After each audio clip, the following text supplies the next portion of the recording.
La poudre blanche se répand sur le territoire. La drogue fait peser un poids significatif sur l'hôpital. Oui, les passages aux urgences liés à la cocaïne ont triplé en 10 ans. Plus de 5000 ont été dénombrés l'an dernier. Résultat, face à l'afflux de patients, les services d'urgence sont dépassés. Yasmina Katou. Oui, plus d'1 million de Français ont consommé de la cocaïne au moins une fois en 2023. Ils étaient moitié moins en 2022. Un produit qui s'est démocratisé d'abord grâce à une baisse des prix. Aujourd'hui, le gramme est autour de 60 €.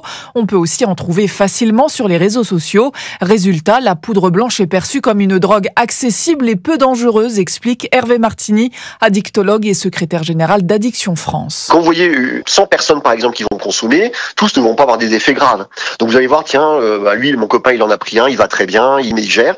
Donc on a une perception qui est baissée. C'est comme tout, quand on vous propose un produit, vous allez accepter le produit, vous allez voir que vous en tirez pas trop mal, et vous y retournez après par la suite. Par ailleurs, le médecin constate que la cocaïne n'est plus uniquement consommée dans un cadre festif. Je vois effectivement de plus en plus des personnes qui prennent ça pour tenir, quoi. Ou un rendement, ou des horaires qui peuvent être à rallonge, et qui ont besoin en fin de compte de ça pour tenir. L'addictologue précise enfin que cette drogue mène plus souvent à l'hôpital parce qu'elle est de plus en plus pure. En 2023, la cocaïne était pure à 73% contre 46% en 2021. Yasmina Katou pour Europe 1.